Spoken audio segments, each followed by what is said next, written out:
Hello friends, कैसे हैं आप सब? बढ़िया। चलिए आज हम पढ़ने जा रहे हैं रिलेटिव क्लोज्ड सेट अर्थात सापेक्ष समवृत्त समुच्चय। ठीक है, तो दोस्तों बहुत ही इंपॉर्टेंट टॉपिक है। सबसे पहले हम डेफिनेशन देखेंगे कि रिलेटिव क्लोज्ड सेट क्या होता है अर्थात सापेक्ष समवृत्त समुच्चय क्या होता है।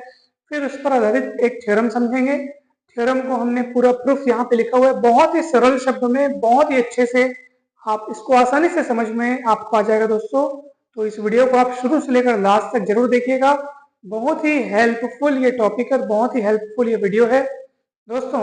एक खास बात, इसके पहले के वीडियोस जिसमें हमने रिलेटिव ओपन सेट को बहुत अच्छे से समझा, एग्जाम्पल उसका देखा, और एक वीडियो में हमने रिलेटिव ओपन सेट पर आधारित एक बहुत ही इंपॉर्टेंट थ्योरम को भी हमने समझा था।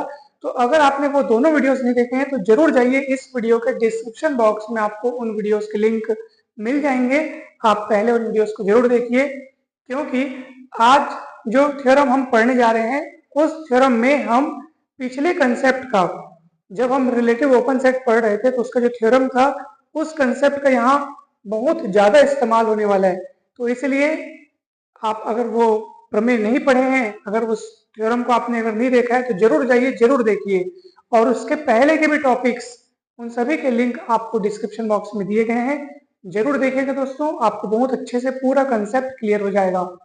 तो चलिए दोस्तों जल्दी से शुरू करते हैं रिलेटिव क्लोज्ड सेट अर्थात सापेक्ष समवृत्त समुच्चय। ठीक है, मान लीजिए XD एक ग्रीक समष्टि है और YD इस XD का एक उप समष्टि है अर्थात सब स्पेस है। अब Y का कोई सबसेट K Y में क्लोज्ड कहलाता है यदि Y intersection K complement Y में ओपन हो, जहां ये K कॉम्प्लीमेंट कौन है? X में K का पूरक है, यानी कि X में K का कॉम्प्लीमेंट है, उसको इस तरीके से हम लिखे हैं। तो ये X में K का कॉम्प्लीमेंट है, तो ये K कॉम्प्लीमेंट इंटरसेक्शन Y जो है वो अगर Y में ओपन हो तो निश्चित तौर पे K को हम Y में क्लोज्ड कहेंगे। दोस्तों आप चित्र के माध्यम से अच्छे से समझ सकते हैं इस डेफिनेशन को। ये आपको XD एक मेट्रिक स्पेस दिख रहा है, YD उसका एक सब स्पेस दिख रहा है, K कोई सबसेट है, K Y का सबसेट है। ठीक है, अब देखिए ये जो K है, ठीक है, ये K Y में क्लोज्ड कब कहलाएगा? यदि हम Y का और K के कॉम्प्लीमेंट का, ये कॉम्प्लीमेंट किसमें किसके हिसाब से निकल गया? X में जो K का कॉम्प्लीमेंट है, तो X में K का कॉम्प्लीमेंट कौन होगा? ध्यान से देखिए, अगर इतना ये K है तो इस K को छोड़ के जितना हिस्सा बच गया, ये पूरा का पूरा हिस्सा, ये हिस्सा, ये हिस्सा पूरा, क्योंकि X में K का कॉम्प्लीमेंट है ना, ये जो ये कौन है? X में K का कॉम्प्लीमेंट है, तो पूरे X में इस K को छोड़ करके जो बच गया ना वो पूरा का पूरा कौन होगा? K कॉम्प्लीमेंट होगा। तो उस K कॉम्प्लीमेंट का किसके साथ इंटरसेक्शन लेना है? Y के साथ। तो उस पूरे K कॉम्प्लीमेंट का अगर आप Y के साथ इंटरसेक्शन लोगे दोस्तों तो आपको ये वाला हिस्सा मिलेगा। देखो ये वाला जिसको हमने Y इंटरसेक्शन K कॉम्प्लीमेंट करके लिखा है, देखो ये वाला, ये दिख रहा है आपको ये पूरा। तो ये पूरा हिस्सा जो बचा हुआ आपको दिख रहा है ये वाला, अगर ये हिस्सा अगर Y में ओपन हो जाए, देखो यहाँ पे लिखा है Y इंटरसेक्शन K कॉम्प्लीमेंट, अगर Y में ओपन हो जाए तब हम कहेंगे कि हाँ K जो है वो Y में क्या है? क्लोज्ड है। तो एक बार पुनः मैं आपको बताता हूँ कि Y का कोई सबसेट K, ये देखो ये Y है जो कि X का सब स्पेस है, और Y का कोई सबसेट K है, तो ये K Y में क्लोज्ड कब कहलाएगा? जब इस K का, ठीक है, जब इस K का अपन कॉम्प्लीमेंट लेंगे, किसके रिस्पेक्ट में? X के रिस्पेक्ट में। तो X के रिस्पेक्ट में अगर K का कॉम्प्लीमेंट लेंगे तो ये पूरी बची हुई चीज आ जाएगी। तो इस K के कॉम्प्लीमेंट का अगर हम Y के साथ इंटरसेक्शन निकालें तो Y तो बेचारा इतना है, अब इतनी चीज का इस चीज के साथ इंटरसेक्शन निकालेंगे तो आप खुद ही सोचो क्या बचेगा। Y ये है ना भाई, ये है, और उसका इंटरसेक्शन आप निकाल रहे हो K कॉम्प्लीमेंट के साथ, तो आपको ये और इसके बाहर का, यानी कि ये हिस्सा जो दिख रहा है ना, ये वाला, ये हिस्सा बचेगा और वही Y इंटरसेक्शन K कॉम्प्लीमेंट है। और अगर ये वाला जो हिस्सा है यानी कि Y इंटरसेक्शन K कॉम्प्लीमेंट अगर ये Y में ओपन है, ठीक है, अगर ये Y में ओपन है तब आप बोलेंगे कि हाँ K Y में क्या है? क्लोज्ड है। तो ये डेफिनेशन है सर सापेक्ष समवृत्त समुच्चय की अर्थात रिलेटिव क्लोज्ड सेट की। ठीक है, चलिए देखते हैं, बहुत ही महत्वपूर्ण प्रमेय, बहुत ही इंपॉर्टेंट प्रमेय है। माना XD एक गुणिक समष्टि है और YD XD का एक सबस्पेस है अर्थात उप समष्टि है। कब Y का कोई सबसेट E Y में क्लोज्ड होगा यदि और केवल यदि X में क्लोज्ड सेट F का अस्तित्व इस प्रकार है कि E is equal to F intersection Y। बहुत ही सिंपल सा इसका स्टेटमेंट है दोस्तों। इस स्टेटमेंट में ये कहा जा रहा है कि Y का कोई भी सबसेट E Y में क्लोज्ड होगा कब, यदि आप उस सबसेट को लिख सकते हो Y इंटरसेक्शन F के रूप में, और F कौन है, X में क्लोज्ड सेट है। यानी कि Y में किसी सेट को क्लोज्ड दिखाने के लिए, ठीक है, अगर मान लो Y का कोई सबसेट है और अगर आपको दिखाना है कि वो Y में क्लोज्ड है, तो आप इतना दिखा दो कि उस सबसेट को Y के साथ इंटरसेक्शन X का कोई क्लोज्ड सेट, अगर आप उस रूप में उसको दिखा पा रहे हो, ठीक है। जैसे मेरे को E को Y में अगर, है ना भाई, E को Y में अगर क्लोज्ड दिखाना है तो मुझे क्या दिखाना पड़ेगा कि जरूर E को लिखा जा सकता है किसके किसके इंटरसेक्शन के रूप में, Y इंटरसेक्शन किसी X का कोई क्लोज्ड सबसेट, है ना। ये कौन है, X का कोई क्लोज्ड सबसेट है, देखो। यानी Y के किसी सबसेट को आप Y इंटरसेक्शन X का कोई क्लोज्ड सबसेट के रूप में अगर आप दिखा पा रहे हो, ठीक है, तब निश्चित तौर पे E Y में क्लोज्ड हो जाएगा, है ना भाई। तो subset, any subset E of Y is said to be closed in Y if E can be expressed as intersection of Y and any closed subset of X। अगर आपको E को Y में क्लोज्ड दिखाना है, ठीक है, E को अगर Y में क्लोज्ड दिखाना है तो आपको दिखाना पड़ेगा कि E लिखा जा सकता है किनके किनके इंटरसेक्शन के रूप में, Y और X के किसी क्लोज्ड सबसेट के इंटरसेक्शन के रूप में। अगर आप E को दिखा पा रहे हो तो निश्चित रूप से E जो है वो Y में क्या हो जाएगा, क्लोज हो जाएगा। तो ये इसका स्टेटमेंट है दोस्तों। और यदि और केवल यदि वाली बात यहाँ पे हो रही है, यानी कि हमको दोनों दिशाओं में प्रूफ करना है।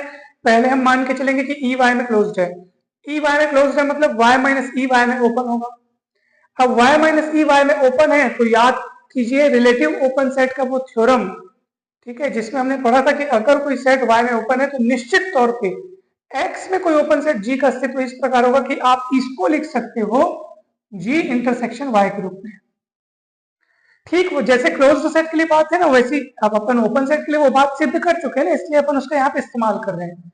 ठीक है, जो बात यहाँ क्लोज्ड सेट के लिए इस थ्योरम में हमको सिद्ध करनी है ना, वही बात हम ओपन सेट के लिए सिद्ध कर चुके हैं पिछले थ्योरम में, इसलिए अपन इसका इस्तेमाल कर रहे हैं। कौन सी बात कि देखो Y माइनस E Y में ओपन है, तो Y में अगर कोई सेट ओपन है इसका मतलब वो सेट जरूर तैयार किया गया होगा। कैसे कैसे तैयार किया होगा, Y इंटरसेक्शन X का कोई ओपन सेट। यानी अगर आप Y के साथ X के किसी ओपन सेट का इंटरसेक्शन करेंगे तो निश्चित रूप से जो चीज बनेगी वो Y में ओपन हो जाएगी। तो भैया अगर ये चीज Y में ओपन है तो निश्चित रूप से ये चीज कैसे तैयार की गई होगी, X के किसी ओपन सेट का, मान लो वो ओपन सेट G है, X के किसी ओपन सेट G का Y के साथ इंटरसेक्शन कराने से, ठीक है, X के किसी ओपन सेट G का Y के साथ इंटरसेक्शन कराने से वो चीज जरूर तैयार होनी चाहिए, क्योंकि वो चीज Y में ओपन है भाई। ठीक है, तो उसी बात को अपन लिखे हैं कि अगर ये Y में ओपन है तो निश्चित रूप से X में कोई ओपन सेट G होगा कि आप Y माइनस E को लिख सकते हैं G इंटरसेक्शन Y के रूप में। ठीक है दोस्तों, अब यहाँ से बहुत सिंपल चीज हुआ है, आप सिंपल गणित से आप समझ सकते हैं कि अगर Y माइनस E बराबर G इंटरसेक्शन Y है तो इसको इधर पलटा दो, इसको उधर पलटा दो। सिंपल गणित के रूप में आप समझो, या अगर आप सेट थ्योरी के रूप में भी समझना चाहते हो तो आप देख सकते हो कि difference of Y and E है इज इक्वल्स टू इतना आ रहा है। इसका मतलब Y में E माइनस करने पर इतना आ रहा है, यानी कि Y में उतना माइनस करोगे तो E बचेगा। यूं समझिए कि ये चीज इस तरफ आई तो माइनस हो गई और ये चीज उस तरफ आई तो प्लस हो गई। यूं समझिए कि E का मान निकालने के लिए हमने इसको इधर पलटा दिया। कितना सरल है, देखो ये इधर आ गया, सिंपल सी बात है। तो Y में से अगर ये माइनस होगा तो E बचेगा आपके पास। अब सुनिए, क्या मैं Y को लिख सकता हूँ X इंटरसेक्शन Y? क्यों नहीं लिख सकता, क्योंकि Y X का सबसेट है, तो जरूर दोनों का इंटरसेक्शन करूंगा तो Y मिलेगा, इसलिए मैं Y के स्थान पर X इंटरसेक्शन Y लिख सकता हूँ। अब आप कहेंगे वो तो ठीक है मगर लिखे क्यों, इसलिए लिखे क्योंकि यहाँ पे G इंटरसेक्शन Y है। अगर यहाँ पे G इंटरसेक्शन Y है, यहाँ अगर X इंटरसेक्शन Y हो जाए तो ये कॉमन निकल के अलग से देखो अलग से दिखेगा आपको, X intersection Y minus G intersection Y, तो इंटरसेक्शन Y कॉमन निकाल करके X माइनस G, इस तरीके से हम इसको लिख सकते हैं। ये सब सेट थ्योरी से है, ये सब आपने पढ़ा हुआ है पिछली कक्षाओं में, ये तो हमने स्कूल में भी पढ़ा था, 11वीं 12वीं की कक्षाओं में भी है ये। ठीक है दोस्तों, तो अब देखिए, अब इस X माइनस G को मैंने नया नाम दे दिया F। तो ऑब्वियस सी बात है, अगर G जो है, G कौन है, X में ओपन सेट है, तो ऑब्वियस सी बात है कि अब X माइनस G जो होगा X में क्लोज्ड होगा, क्योंकि G कौन है, X में ओपन है, तो X माइनस G मतलब G का कॉम्प्लीमेंट, वो X में क्या होगा, क्लोज्ड होगा। उसको हमने नाम दिया F। तो थ्योरम का आधा हिस्सा तो सिद्ध हो गया दोस्तों कि देखो हमको यही तो सिद्ध करना था, E is equal to F intersection Y. हमने E को Y में क्लोज माना, और हमने दिखा दिया कि अगर E Y में क्लोज है तो E लिखा जा सकता है Y के साथ X के किसी क्लोज्ड सेट के इंटरसेक्शन के रूप में। ये किनका इंटरसेक्शन है? एक सेट F जो कि X में क्लोज्ड है और ये Y, और E उन दोनों के इंटरसेक्शन के रूप में व्यक्त हो पा रहे हैं। तो हमने थ्योरम का आधा हिस्सा सिद्ध कर दिया। हमने E को Y में क्लोज्ड लेके चला और दिखा दिया कि E लिखा जा सकता है किनके इंटरसेक्शन के रूप में?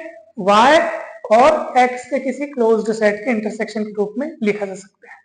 ये आधा हिस्सा सिद्ध हो गया। इसी बात को हमने यहाँ पे लिखा हुआ है। ठीक है दोस्तों, तो X यही यहाँ पे लिखा है, देखो X में G ओपन है, यानी कि G X में ओपन है, तो X माइनस यानी कि F X में क्लोज्ड होगा। अतः हमने ये दर्शाया कि Y में किसी क्लोज्ड सेट E के लिए X में क्लोज्ड सेट F इस प्रकार है कि E is equals to F intersection Y। अब इसका विलोम क्या? अब हम ये चीज लेके चलेंगे कि हाँ भाई X में कोई क्लोज्ड सेट F इस प्रकार विद्यमान है कि E को लिखा जा सकता है F इंटरसेक्शन Y के रूप में, और अब हम ये दिखा देंगे कि हाँ E Y में क्लोज्ड है। कैसे दिखाएंगे? चलो ये हम दर्शाएंगे कि E Y में क्लोज्ड है। अब देखो दिस इक्वल दिस, ये इक्वल ये है, आप दोनों को Y में से माइनस कर सकते हैं अपन। ठीक है, ऑब्वियस सी बात है, Y में इतना Y में इतना, इसको हम इस तरीके से लिख सकते हैं। ठीक है, या यूं सोचिए कि y माइनस ई बराबर, y माइनस ई को हम लेके चल रहे हैं। ठीक है, y माइनस ई को लेके चल रहे हैं, तो ये e का मान f इंटरसेक्शन y में यहाँ रख दिया। ठीक है, e की जगह f इंटरसेक्शन y रखा, तो इसलिए ये दोनों बराबर हो गए। ऐसा भी सोच सकते हो आप, सोचने समझने के अपने अपने अलग अलग तरीके हैं बस। तो y माइनस ई को हम इस तरीके से लिख सकते हैं क्योंकि e कौन है? f इंटरसेक्शन y है।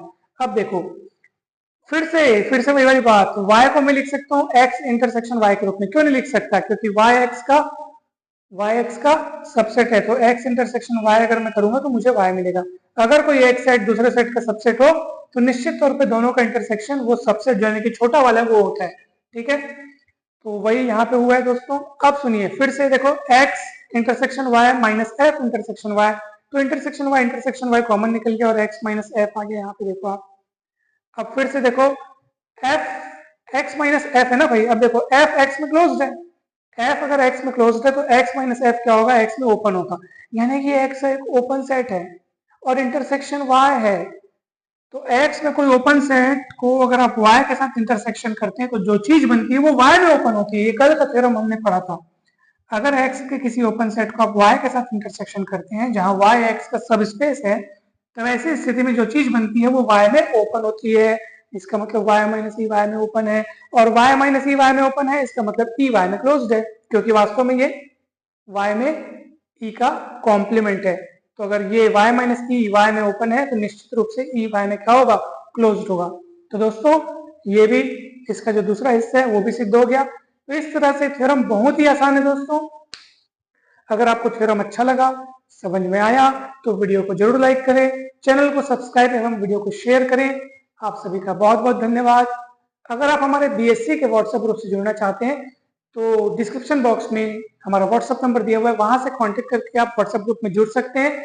और दोस्तों किसी भी प्रकार की कोई भी डाउट हो तो आप जरूर बेझिझक पूछ सकते हैं। Thank you so much.